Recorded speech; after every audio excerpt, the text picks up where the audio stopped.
Assalamualaikum warahmatullahi wabarakatuh. Alhamdulillahirabbil alamin. Wassalatu wassalamu ala asyrafil anbiya'i wal mursalin wa ala alihi wa sahbihi ajma'in. Allahumma alimna ma yanfa'una wanfa'na bima 'allamtana. Rabbana zidna ilma. Yang dimuliakan tuan-tuan puan-puan, muslimin muslimat sidang pendengar rumah ngaji Sirampai yang dirahmati Allah sekalian. Alhamdulillah kita dapat bertemu pada tengah hari ini dan kita sambung tadabbur kita insya-Allah dalam surah Sajadah pada ayat ke-8 dan ke-9. A'udzubillahi minasyaitonirrajim. Thumma ja'ala naslahu min sulalatin min ma'in mahin. Thumma sawwahu wa nafakha fihi min ruhih. Wa ja'ala lakumus sam'a wal absara wal afidah. Qalilan ma tashkurun. Kemudian Allah jadikan manusia ini, keturunan manusia ini daripada sejenis pati, iaitulah air benih daripada lelaki dan perempuan. Dan kemudian Allah meniupkan roh pada menyempurnakan kejadian manusia ini, dan Allah SWT mengurniakan juga pada kita pendengaran, penglihatan serta akal fikiran ataupun hati supaya kita bersyukur, namun amatlah sedikit daripada kalangan manusia yang bersyukur. Tuan-tuan yang dirahmati Allah sekalian, ayat yang ketujuh, wa bada'a khalqal insani min tin, Allah SWT menciptakan manusia daripada tanah, dan sebelum tu Allah menyebutkan kepada kita allazi ahsana kulla syai'in khalaqah. Allah menciptakan setiap sesuatu dengan sebaik-baiknya. Tuan-tuan puan yang betul sekalian, kita cuba bandingkan kejadian kita manusia daripada tanah, dan kemudian dalam ayat yang ke-9 Allah SWT menyebut bahawa Allah meniupkan roh kepada manusia. Begitulah penciptaan Nabi Adam AS. Begitulah juga dengan penciptaan kita, keturunan Nabi Adam AS, yang mana apabila kita berada dalam rahim ibu, maka Allah SWT meniupkan roh kepada setiap bayi-bayi di dalam perut ataupun rahim ibu, dan kemudian lahir dalam bentuk manusia. Kalau kita melihat dari segi nature penciptaan kita adalah berbeza dengan malaikat yang dijadikan daripada cahaya, dan juga jin yang dijadikan daripada api. Dan kita didatangkan ke dunia ini dengan role, kalau kita boleh rujuk dalam surah Al-Baqarah, yang apabila Allah SWT menyebut penciptaan manusia sebagai khalifah, iaitulah sebagai pentadbir yang menguruskan hal ehwal di muka bumi ini. Tuan-tuan yang rahmati Allah sekalian, apabila kita melihat kepada nature penciptaan kita, Allah SWT meletakkan kita sebagai penduduk bumi dan diciptakan kita daripada tanah, iaitulah daripada raw material ataupun bahan yang kita boleh dapati di mana-mana di atas permukaan muka bumi, sama ada di darat pun ada tanah, di lautan pun, di dasar laut pun juga daripada tanah.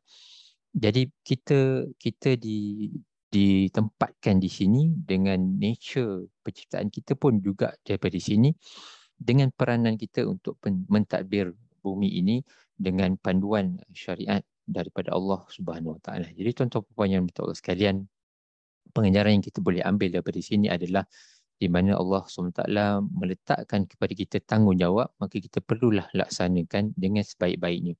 Allah SWT telah menciptakan para jin dengan tanggungjawab tertentu, dan jin juga adalah mukallaf seperti kita, namun jin tidak ada tanggungjawab seperti kita dalam menguruskan muka bumi ini.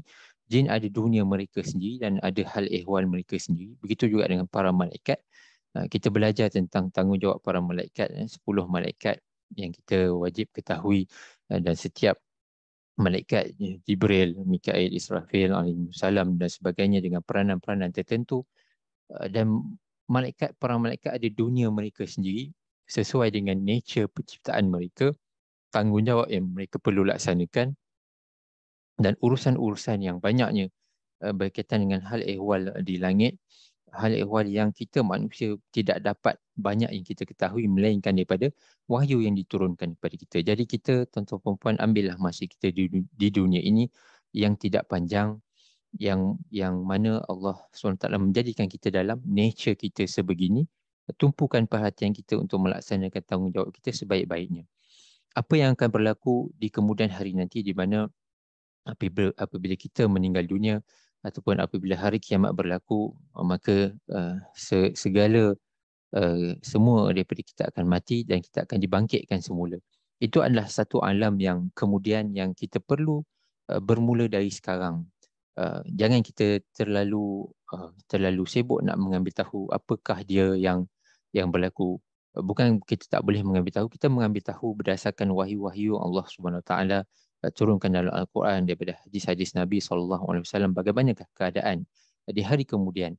Tapi fokus kita sekarang ini dalam pada kita mengambil tahu apa yang akan berlaku pada hari kemudian itu, kita tumpukan perhatian kita kepada memperbaiki diri kita, memperbaiki tanggungjawab kita, memperbaiki keadaan sekeliling kita dengan sedaya upaya kita untuk menjadi seorang yang lebih baik, menjadi seorang Muslim yang lebih baik, menjadi seorang manusia yang baik yang dapat melaksanakan apa yang telah Allah SWT berikan kepada kita dalam bentuk tanggungjawab kita kepada muka bumi. Dan kita pun tahu bahawa Allah SWT apabila meletakkan amanah ke atas makhluk lain selain daripada manusia, فأبين أن يحملنها وأشفقن منها وحملها الإنسان. Allah SWT meletakkan amanah kepada makhluk lain selain daripada manusia. Mereka tidak mampu untuk menanggung amanah tersebut. Namun manusia mengambil amanah tersebut. Itulah dia aturan Allah SWT, dan itulah dia yang sesuai dengan nature penciptaan kita. Kita adalah yang mempunyai body and soul. Kita ni ada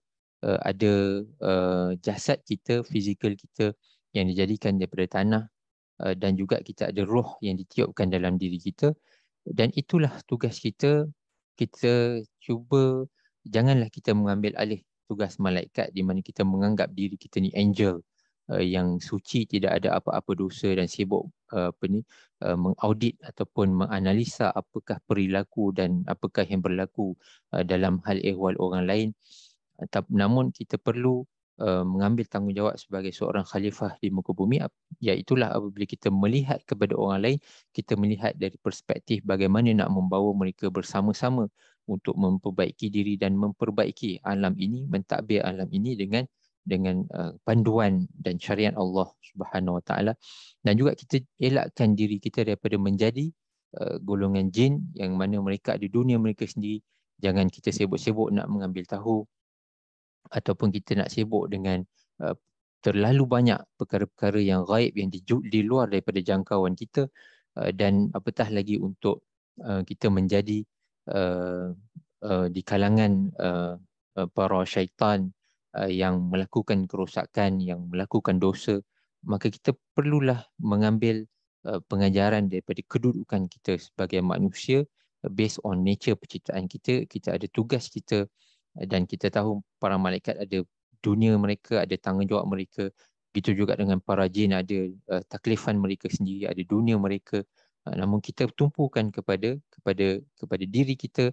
Allah SWT menciptakan kita begini dengan hidup kita yang tidaklah terlalu lama, dan kita cuba lakukan yang terbaik untuk memakmurkan alam ini, untuk melestarikan alam ini, untuk kita berbuat baik pada diri kita, dan kita upbring ataupun kita cuba untuk memperbaiki orang-orang di sekeliling kita, di bawah tanggungjawab kita, kawasan kita, alam sekitar kita, environment kita, keluarga kita dan masyarakat kita, untuk sama-sama mencapai redha Allah Subhanahu Wa Taala.